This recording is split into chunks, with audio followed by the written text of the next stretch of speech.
राधा गोपाल की गोद भराई। 20 साल की राधा गर्भ के 7वें महीने में थी।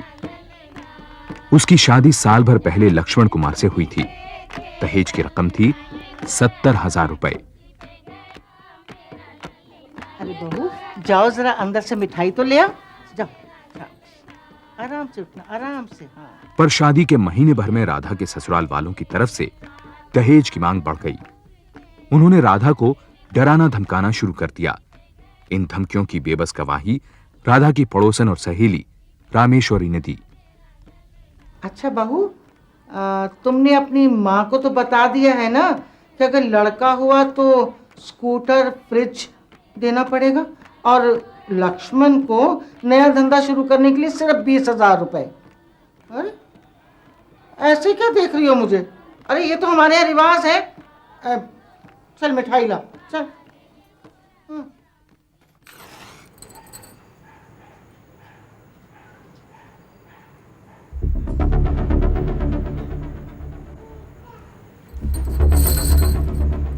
हे भगवान, मेरे होने वाले बच्चे की रक्षा करना। मैं तुझसे सिर्फ यही प्रार्थना करती हूँ।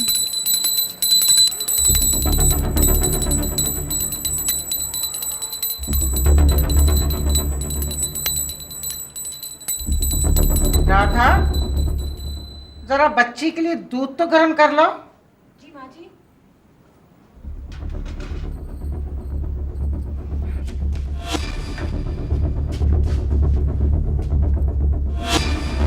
क्या माँ जी देख नहीं रही चूल्हे पर खाना पक रहा है? जाओ, बाहर नया स्टोव रखा है, उसको जलाओ और गर्म करो। जाओ जल्दी से।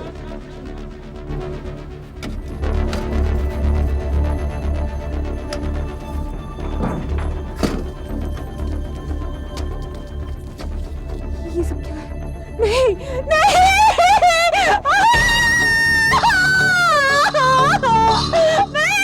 बचाओ, बचाओ,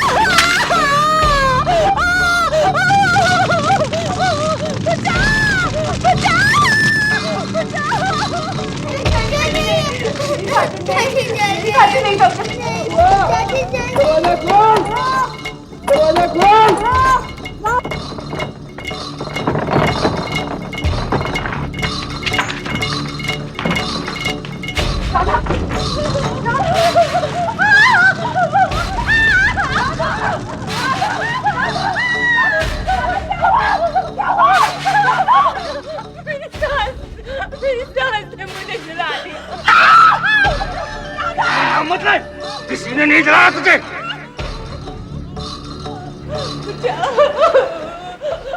उस रात रामेश्वरी ने सत्यरानी को कई बार फोन किया। राधा की जान खतरे में थी।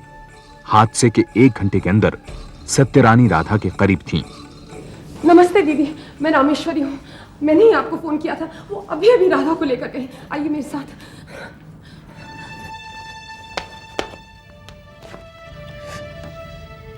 कांस्टेबल साहब, लोगों ने मुझे जलाने की कोशिश की। मेरे पति ने मेरे पे मिट्टी का तेल डाल दिया और मेरी सास ने मुझे जला डाला। कांस्टेबल साहब, मेरी माँ को बुला दो। मेरी माँ को कलकत्ता से बुला दो। कांस्टेबल साहब, मैं माँ को बुला दो। डॉक्टर, कैसी है वो? उसकी तबीयत? वो राधा,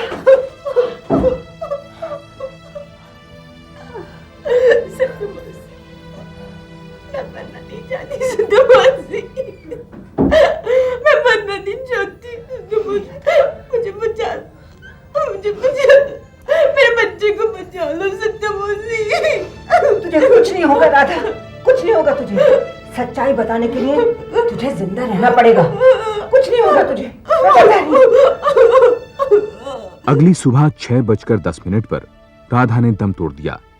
वो 75% जल चुकी थी। पोस्टमार्टम की रिपोर्ट के अनुसार राधा की कोख में पल रहा लड़का ये सदमा बर्दाश्त नहीं कर पाया। राधा के परिवार वालों के पहुंचने से पहले उसके ससुराल वालों ने उसका अंतिम संस्कार कर दिया। रामेश्वरी, तू इस लड़ाई में मेरे साथ है ना?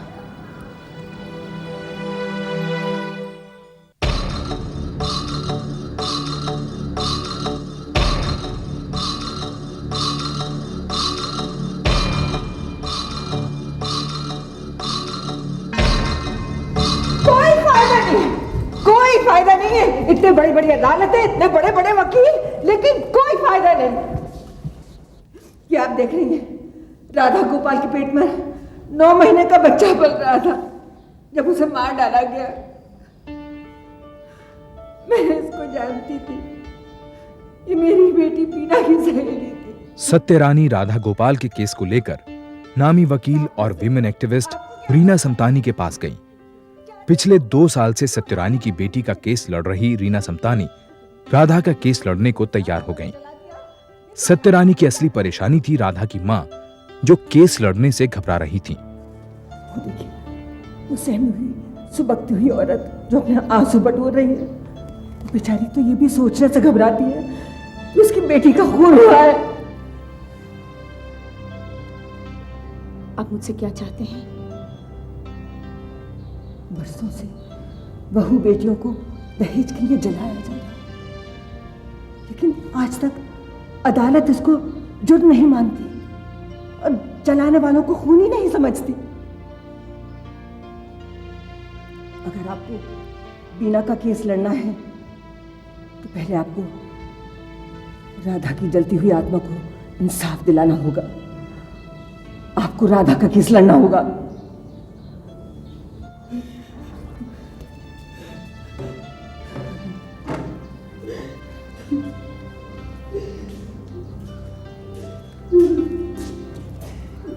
मामला सेशंस कोर्ट में पहुंचा।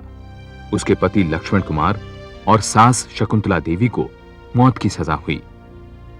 भारतीय कानून के इतिहास में पहली बार दहेज हत्या के मामले में अपराधी को मृत्युदंड मिला। इस फैसले से राष्ट्रीय और अंतर्राष्ट्रीय प्रेस में तहलका मच गया। प्रेस ने सेशंस जज से उनके फैसले पर तफसील से बात की और केस के हर मुद्दे को जनता के सामने रख दिया। सेशन जज और प्रेस की इस दोस्ती से नाराज हाई कोर्ट ने सेशंस जज पर कंटेम्प्ट ऑफ कोर्ट का नोटिस जारी किया और राधा गोपाल का केस रीट्रायल के लिए हाई कोर्ट पहुंचा।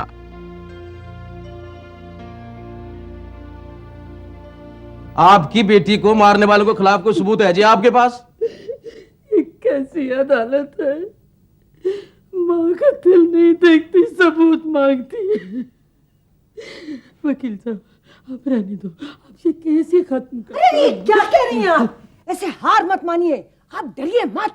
आप कौन है और आपका इस केस से ताल्लुक क्या है? जज साहब, मैं इस दुखियारी औरत का हौसला हूं। मेरा नाम सत्यारानी है। 2 साल पहले राधा की तरह मेरी बेटी को भी उसके ससुराल वालों ने जलाकर मार डाला था। उसका केस तो अभी तक ट्रायल कोर्ट में सबूतों और गवाहों के बीच में जूझ रहा है। मैं चाहती हूँ ये आपकी बेटी का केस नहीं है। जो कुछ कहना है राधा की माँ और उसकी वकील कहेगी। Thank you ji, that's all your honour. Your honour, मैं लक्ष्मण गोपाल को बुलाने की इजाजत चाहती हूँ। इजाजत है?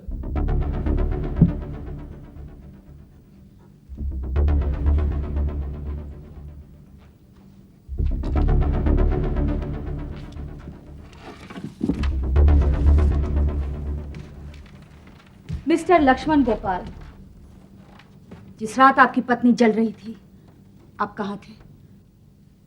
आप उनकी तरफ क्या देख रहे हैं? मैं आपसे पूछ रही हूँ, उस रात आप कहाँ थे? जी मैं तो बस स्टॉप पे गया था अपनी साली को छोड़ने के लिए। एक गवाह भी है, एक टैक्सी वाला। मैंने उससे माचिस मांगी थी। माचिस? सिगरेट जलाने के लिए? जी हाँ। कमाल है मिस्टर सिंह, अपने क्लाइंट की हर आदत से वाकिफ हैं आप। फिर क्या हुआ? फिर जी मैं जब अपनी साली को छोड़ के आया तो घर आते हुए मैंने दरवाजा बंद कर दिया। मुझे क्या मालूम था कि अंदर राधा चल रही है। जज साहब, मैं तो अपनी बीवी को बहुत प्यार करता था जी, कसम से।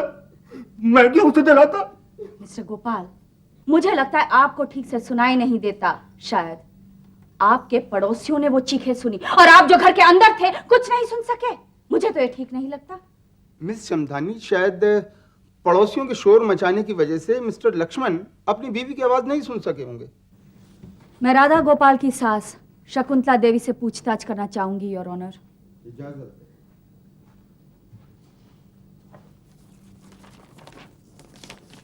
हाँ शकुंतला जी, आप जरा अदालत को बताएंगी कि 1 दिसंबर की रात जब आपकी बहू राधा की साड़ी को आग लगी, आप कहाँ थी और क्या कर रही थी? मैं अपनी पोती को सुला रही थी। फिर राधा ने ये क्यों कहा कि मेरी सास ने मुझे जलाया है? ये झूठ है, बिल्कुल बकवास है। ना, मैं अपनी बहू को क्यों जलाऊंगी जज साहब? दहेज के लिए। हाई कोर्ट जज का फैसला सेशन जज के हर फैसले से अलग था। उन्होंने राधा का आखिरी बयान रद्द कर दिया, कारण बयान पर डॉक्टर या मैजिस्ट्रेट के दस्तखत नहीं थे। उनके अनुसार बयान पर राधा के अंगूठे के निशान भी साफ नहीं थे, यानी वो भी खारिज। हद ही हो गई जी। प्रोसिक्यूशन लॉयर को शायद इतना नहीं पता कि मरने से पहले राधा गोपाल का जो बयान था वो अधूरा था। डॉक्टर के सही नहीं थे उस पर सिग्नेचर, समझते हैं ना जी आप? और तो और राधा के भी नहीं थे। मेरा ख्याल है वो इतना पढ़ी लिखी तो थी, हैं जी? सिग्नेचर का मतलब होता है सही, समझते ना आप? और उसके लिए उंगलियों की जरूरत होती है और राधा के हाथ जले हुए थे। लेकिन बयान पे जो हल्का सा निशान था वो अंगूठे का था और वो राधा का ही था। रिपोर्ट पढ़ी है ना आपने? प्रोसिक्यूशन, आप इस मुद्दे पर और बहस नहीं कर सकती। अदालत इस सबूत को नहीं मानती। लेकिन योर ऑनर, हाई कोर्ट जज के मत में इस हादसे का कोई चश्मदीद गवाह नहीं था। राधा के बालों में मिट्टी के तेल का ना पाया जाना इस बात का सबूत था कि तेल राधा पर जबरदस्ती नहीं डाला गया। उनके अनुसार तमाम गवाहों के बयान अमान्य थे, क्योंकि सारे गवाह लक्ष्मण और शकुंतला के विरुद्ध थे, खासकर रामेश्वरी। रामेश्वरी देवी 4 जनवरी की रात 1982, उसे ठीक याद करके बताओ, उस रात क्या हुआ था? मुझे अभी भी याद है। उस रात को बहुत ठंड थी। हम लोग खाना बना के सोने जा रहे थे। एकदम से मुझे किसी के चिल्लाने की आवाज आई। तो जज साहब, उसने हमसे कहा कि दीदी, रामेश्वरी दीदी, मुझे मेरी सास ने जलाया है, मुझे मेरी सास ने जलाया। इससे पहले कि राधा कुछ बोलती, इस लक्ष्मण ने उसके मुंह पर हाथ रख दिया। कहने लगा किसी का नाम मत लेना। वो बेचारी चिल्ला चिल्ला कर किसी का नाम लेना चाह रही थी जज साहब। वो रो रही थी, वो कहना चाह रही थी कि इन लोगों ने ये सब किया है उसको।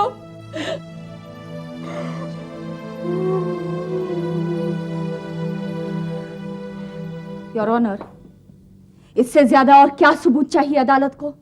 क्या ये काफी नहीं कि राधा ने मरने से पहले 2 बार, एक बार अपनी सहेली रामेश्वरी को और दूसरी बार अस्पताल में कहा कि मेरी सास ने मुझे जलाया है? हद ही कर दीजिए आपने तो, हैं जी? अगर किसी के कहने पर से अदालत ये मानने लग जाए तो फिर होगी छुट्टी। और फिर आपने तो अभी बताया कि रामेश्वरी राधा की सहेली है। सिर्फ रामेश्वरी का बयान ही नहीं, इंस्पेक्टिंग ऑफिसर की रिपोर्ट भी साफ साफ ये बताती मैंने है। भी वो रिपोर्ट पढ़ी है। उस रिपोर्ट में ऐसा कुछ भी नहीं है जो राधा की सास की तरफ इशारा करता हो। राधा गोपाल को जिंदा जलाया गया है, इस बात का ना तो कोई सबूत ना कोई गवाह अदालत के सामने आया है। The court is now adjourned. High court ने केस लगभग बर्खास्त कर दिया। निराश राधा की मां कलकत्ते लौट गई। अब उनकी चिंता थी राधा की बहनों की शादी। अब सत्यरानी भी अकेली रह गई, केस के दांव पेच और राधा के ससुराल वालों से जूझने के लिए। और तू क्यों हमारे पीछे लगी है? अरे मैं भी देख लूंगी एक एक को, तो मेरा नाम भी। आप कौन होती है देखने वाली? मुझे कानून पर पूरा भरोसा है। हमारे फैसले का आधार होता है सबूत। जो सच है वही कानून मानता है। और अदालत के सामने जो कुछ पेश किया गया है उससे साफ जाहिर होता है कि लक्ष्मण गोपाल और शकुंतला देवी निर्दोष हैं। लिहाजा यह अदालत इन दोनों को बाइज्जत बरी करती है। इस फैसले के खिलाफ सत्यरानी ने हाईकोर्ट के अहाते में अपनी आवाज उठाई। नतीजतन उन्हें कंटेम्प्ट ऑफ कोर्ट का दोषी पाया गया। उधर बरी होने के 3 महीने के अंदर लक्ष्मण ने दोबारा शादी कर ली, मुंह मांगा दहेज लेकर। सत्यरानी ने अन्य महिला संगठनों के समर्थन से इस फैसले के खिलाफ सुप्रीम कोर्ट में स्पेशल लीव पिटीशन दाखिल की। भर्गो देवस्य धीमहि धियो यो नः।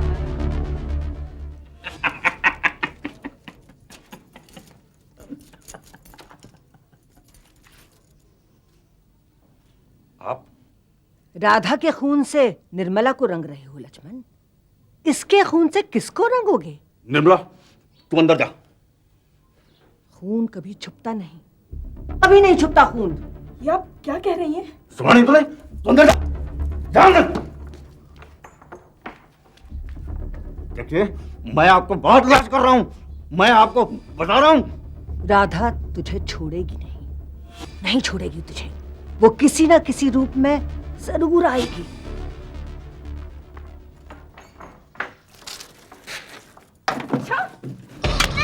नहीं ऐसे मत करो, नहीं ऐसे चाची चली थी, नहीं चाची ऐसे चली थी, नहीं मुझे मत मारो, नहीं ऐसे मत करो, मुझे मत मारो, मुझे मत मारो, मुझे मत मारो, नहीं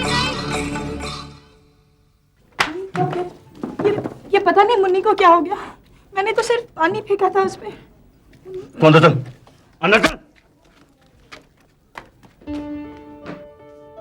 7 साल की मुन्नी वो चश्मदीद गवाह थी जिसकी सत्यरानी को तलाश थी।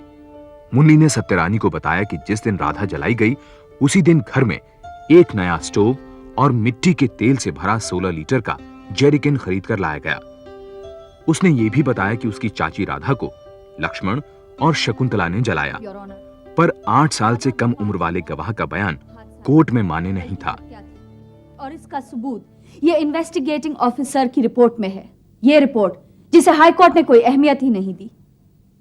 जिस स्टोव के फटने से राधा की साड़ी में आग लगी, उस स्टोव को एग्जामिन करने वाले इन्वेस्टिगेटिंग ऑफिसर को बुलाने की मैं इजाजत चाहती हूँ। इजाजत है। मिलॉर्ड, उस स्टोव को जब मैंने जांच किया तो मैंने पाया कि स्टोव बिल्कुल नया था, उसमें बत्ती भी नहीं थी और जैसे कि उसे कभी इस्तेमाल ही न किया गया हो। Thank you your honour. इस रिपोर्ट में यह भी दर्ज है कि उस घर के आंगन में 16 लीटर केरोसिन का आधा भरा हुआ जेरी कैन पाया गया। जिस घर में गैस के चूल्हे पे खाना पकता है और जहां कभी केरोसिन लाया ही नहीं गया, इस्तेमाल किया ही नहीं गया, वहां केरोसिन 16 लीटर केरोसिन क्यों लाया गया? मैं उस रात के हादसे को एक बार फिर दोहराना चाहूंगी। राधा को उस रात लक्ष्मण के बड़े भाई के बच्चे के लिए दूध गर्म करने को कहा गया। जी माँ जी। राधा से कहा गया कि वो स्टोव इस्तेमाल करे, पर क्योंकि स्टोव में बत्ती थी ही नहीं, उसके ससुराल वालों को अपने सारे प्लान पर पानी फिरता नजर आया। उनका गुस्सा भड़क गया। उन्होंने राधा को आंगन में बुलाया और आंगन में ही उस पर केरोसिन डाला गया और उसे जलाया गया।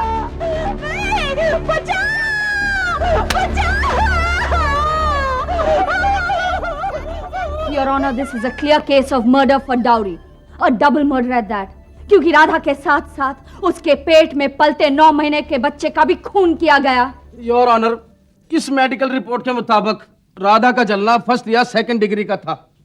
अगर उसके ऊपर कास्लेट डाला जाता, जिसे आप केरोसिन बोल रहे हैं ना जी, वो तो उसकी हालत बहुत ज्यादा खराब होती। यदि आपको याद ना हो तो मैं बता दूं कि इसके मुताबिक उसके बाल और उसका चेहरा नहीं जला था। यदि मेरे मुवक्किल उसे जलाना चाहते तो उसके सिर पर कास्लेट नहीं डालते क्या? योर ऑनर, राधा के कपड़ों यहां तक कि उस पर डाली गई बोरी से काफी केरोसिन पाया गया। कोई भी स्टोव लीक होने से या फटने से इतना केरोसिन नहीं फेंकता। मुझे लगता है राधा के बालों में केरोसिन न मिलने की बात को हाई कोर्ट ने जरूरत से ज्यादा अहमियत दी है। सिर्फ यही सबूत काफी नहीं। योर ऑनर, आज से पहले किसी भी अदालत ने इन दरिंदों को अपनी दरिंदगी की सजा नहीं दी, लेकिन फिर भी लोग यहाँ आते हैं, फिर भी दरखास्तें पेश की जाती है, फिर भी केस लड़े जाते हैं। क्यों your honour? That's all your honour. Supreme court ने हाई कोर्ट का फैसला उलट दिया। सुप्रीम कोर्ट की नजर में राधा की मौत एक दुर्घटना नहीं थी। राधा की मौत एक सोच समझकर की गई हत्या थी। जिसके जिम्मेदार लक्ष्मण और शकुंतला मौत की सजा के हकदार थे। चूंकि सत्या को 5 साल हो चुके थे, इसलिए उन्होंने लक्ष्मण और शकुंतला को इंडियन पीनल कोड 302 के तहत उम्र कैद की सजा सुनाई। पर इस फैसले के बाद भी लक्ष्मण और शकुंतला गिरफ्तार नहीं किए गए। फैसले के 3 साल बाद एक दिन अचानक किसी पत्रकार ने सत्यरानी को लक्ष्मण और शकुंतला का पता बताया। सत्यरानी ने पुलिस को शकुंतला और लक्ष्मण को गिरफ्तार करने को कहा। साथ ही यह धमकी भी दी कि अगर ऐसा न हुआ तो वो 500 महिलाओं के साथ आमरण अनशन पर बैठ जाएंगी। आज तक लक्ष्मण कुमार और शकुंतला देवी तिहाड़ जेल में उम्र कैद की सजा काट रहे हैं, लेकिन सत्यरानी की बेटी बीना का केस आज 19 साल बाद भी अदालती कार्रवाइयों के भंवर में है।